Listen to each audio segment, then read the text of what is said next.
ગુજરાતમાં તસ્કરો બેફામ બન્યા છે. બંધ મકાનમાં 25 લાખની ચોરી. બનાસકાંઠામાં તસ્કરો દિવસે ને દિવસે બેફામ બની રહ્યા છે. એમાં પણ થરાદમાં તો ચોરોએ તરખાટ મચાવ્યો છે. તસ્કરો બંધ મકાનને નિશાન બનાવી પોલીસની ઊંઘ ઉડાડી રહ્યા છે. ત્યારે આ વખતે સોની પરિવારના બંધ મકાનમાં ધાડ પાડી. થરાદ શહેરમાં રહેતો સોની પરિવાર માતાજીના પ્રાણ પ્રતિષ્ઠા મહોત્સવમાં ગયો હતો. જે વાતનું ધ્યાન રાખીને બંધ મકાનમાં ચોરો ત્રાટક્યા. ઘરમાંથી 25 લાખના દાગીના ઉઠાવી રફુચક્કર થઈ ગયા. મકાન માલિક ઘરમાં સોના ચાંદીના દાગીના બનાવવાની દુકાન ચલાવે છે. દાગીના બનાવવા આપેલા ગ્રાહકોના પણ સોના ચાંદીના દાગીનાની ચોરી કરી ગયા. એટલું જ નહીં, ઘર આખું વેરવિખેર કરી નાખ્યું. બીજી તરફ ભરૂચમાં પણ લગ્ન પ્રસંગમાં ચોરી થઈ. અતિથિ રિસોર્ટમાં લગ્ન ચાલી રહ્યા હતા, જેમાં હાજરી આપવા માટે અમદાવાદની સોની પરિવાર આવ્યો હતો, જેમની કારમાં દાગીના હતા. આ અંગેની તસ્કરોને જાણ થતાં તસ્કરોએ કારના કાચ તોડી સોનાના દાગીનાની ચોરી કરી ફરાર થયા. 15 તોલા દાગીનાની ચોરી કરી. બીજી તરફ રિસોર્ટની પણ બેદરકારી સામે આવી. રિસોર્ટમાં સીસીટીવી પણ બંધ હોવાનો ખુલાસો થયો. વલસાડ જિલ્લામાં તસ્કરો બેફામ બન્યા. એક ગામના સરપંચના ઘરેથી મૂર્તિઓ ચોરી ગયા.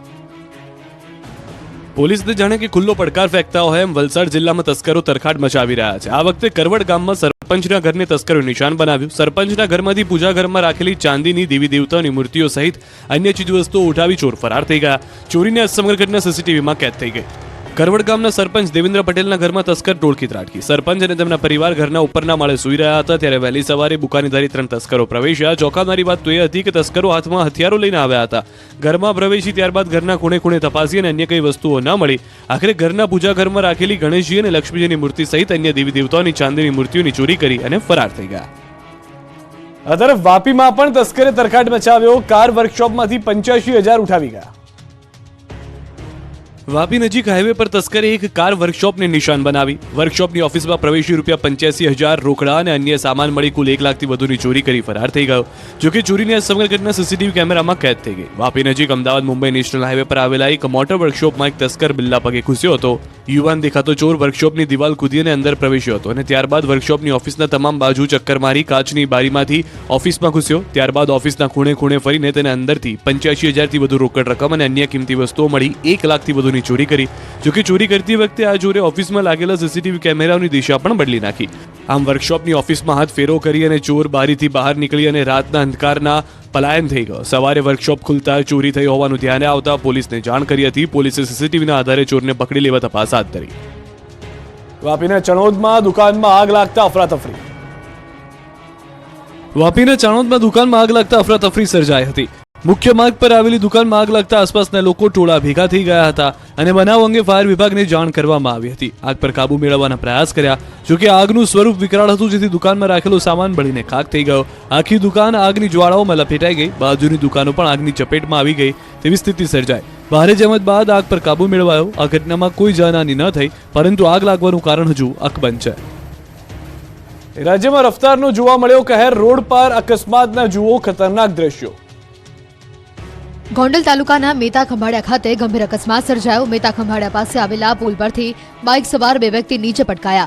40 ફૂટ નીચે પટકાતા બંને બાઇક સવારના મોત થયા. બંને કૌટુંબિક ભાઈઓ પ્રસંગમાં ગયા હતા. રાત્રિના ઘરે પરત ફરતા સમયે અકસ્માત સર્જાયો. બીજી તરફ પાટણના હારીજ ગામે ગમખ્વાર અકસ્માત થયો. અકસ્માતમાં 3 લોકોના મોત થયા, જ્યારે 5 લોકો ઘાયલ થયા. ટ્રક ચાલકે પદયાત્રિકોને ટક્કર મારી હતી. તો આ બાજુ નાસકાંઠામાં ટ્રિપલ અકસ્માતમાં 1નું મોત થયું. જીવાણા ગામ પાસે અકસ્માતમાં 2 લોકો ઘાયલ થયા. જામનગરમાં ધારીગઢ પાટિયા પાસે જાનૈયા ભરેલી ટ્રકનો અકસ્માત થયો. લાલપુરના પોરબંદર રોડ પર જાનૈયા ભરેલી ટ્રક પલટી જતા ગંભીર અકસ્માત સર્જાયો. અકસ્માતમાં ટ્રકમાં સવાર 18 વ્યક્તિ ઇજાગ્રસ્ત થયા. તો રાજકોટ જેતપુર હાઈવે પર અકસ્માતમાં વૃદ્ધને ગંભીર ઇજાઓ પહોંચી. ભરૂચના અંકલેશ્વરમાં ટ્રાફિક જામના દ્રશ્યો જોવા મળ્યા. આમલા ખાડી બ્રિજ પર વાહનોની લાંબી કતારો લાગી. પાટણમાં વધુ એક ગમખ્વાર અકસ્માતમાં ઘટના સ્થળે 3ના મોત. એક ઘાયલ. ઝાડ પરથી ભમરા ઉડતા દુર્ઘટના સર્જાઈ. ભમરાના કારણે કાર ચાલકે જીવ ગુમાવ્યો. સ્ટીયરિંગ પરથી બેકાબુ થતા કાર ઝાડ સાથે અથડાઈ હતી. અથડાતા ગમખ્વાર અકસ્માત થયો. કારમાં સવાર તમામ મહેમાન મહેસાણાના હોવાની જાણકારી. ચાણસ્માના ગરમોડા પાટિયા નજીક અકસ્માત. પાટણ જિલ્લામાં આજે અલગ અલગ 2 અકસ્માતની ઘટના. 2 અકસ્માતની ઘટનામાં કુલ 6 લોકોએ ગુમાવ્યા જીવ. 8 ઘાયલ. પાટણમાં વિદ્યાર્થીઓનો જોખમી સવારીનો વિડીયો સામે આવ્યો છે. રાધનપુર તાલુકાની પ્રાથમિક શાળાની ગંભીર બેદરકારી સામે આવી છે. શાળા પ્રશાસન દ્વારા વિદ્યાર્થીઓના જીવ સાથે ચેડા કર્યા. પ્રાથમિક શાળાના વિદ્યાર્થીઓને ઘેડા બકરાની જેમ ખાનગી ટ્રકમાં પાટણ લવાયા હતા. એજ્યુકેશનના સંદર્ભે વિદ્યાર્થીઓને લાવવામાં આવ્યા હતા. ખાનગી ટ્રકમાં વિદ્યાર્થીઓ સહિત શાળાના શિક્ષકો પણ જોવા મળ્યા. રાધનપુર તાલુકાની મશાલી ગામની પ્રાથમિક શાળાના ધોરણ 6 થી 8ના વિદ્યાર્થીઓને પ્રવાસમાં લાવવામાં આવ્યા હતા. અમદાવાદ શહેરમાંથી એસટી બસની ચોરી. કૃષ્ણનગર બસ ડેપોમાંથી બસ ચોરી થઈ. ઘટનાને પગલે પોલીસ અને એસટી વિભાગ હરકતમાં. ચોરાયેલી બસની શોધખોળ હાથ ધરવામાં આવી. દહેગામ નજીકથી મળી પોલીસે એક શખ્સને દબોચીને વધુ તપાસ હાથ ધરી.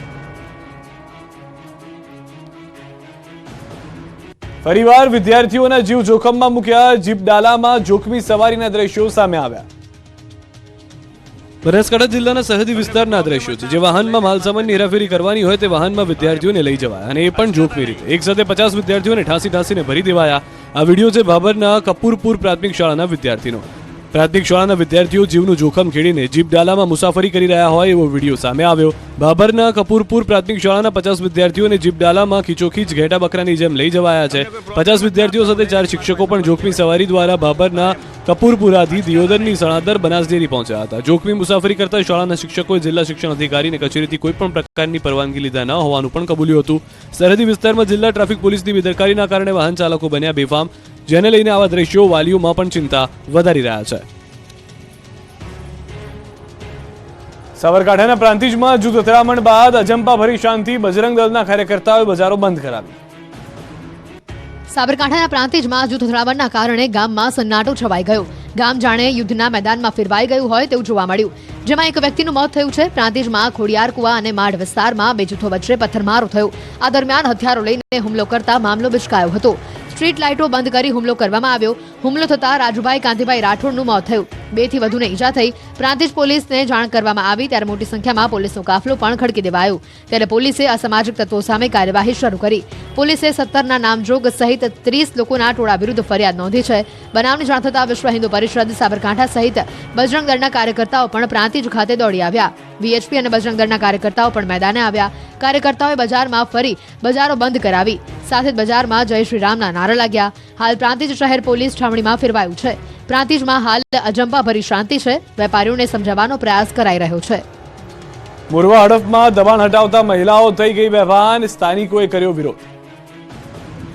પંચમહાલના મોરવા હડફના રજાયતા ગામમાં દાદાનું બુલડોઝર ચાલ્યું હતું. રજાયતા ગામમાં સરકારી જમીન પર દબાણ ખડકી દેવાયા હતા. લોકો ઝૂંપડા બાંધીને રહેતા હતા, પરંતુ રાતોરાત ઘરના આશિયાના ગુમાવવાનો વારો આવતા લોકો ક્ષણવારમાં ઘર વિહોણા થઈ ગયા. ઘર તૂટતા મહિલાઓ સાથે ઉઠીને રડી રહી હતી. અનેક રજૂઆત બાદ પણ દબાણો ન હટાવતા તંત્ર જેસીબી લઈને પહોંચ્યું. દબાણ હટાવની કામગીરી શરૂ થાય તે પહેલા જ સ્થાનિકોએ વિરોધ પ્રદર્શન કર્યું. વિરોધની વચ્ચે એક મહિલાને ચક્કર આવી જતા બેભાન થઈ ગઈ. 108ની મદદથી તેને સારવાર માટે ખસેડાઈ. બાદમાં મેગા ડિમોલિશનની કાર્યવાહી યથાવત રાખવામાં આવી હતી. સાબરકાંઠાના ઈડરમાં દબાણકર્તાઓની ખેર નથી. ટાવર ચોક સુધીના દબાણો દૂર. સાબરકાંઠાના ઈડરમાં દબાણ કરી સરકારી જમીન પચાવી પાડી દબાણ ખડકી દેતા બાંધકામ ઉપર ચાલ્યું બુલડોઝર.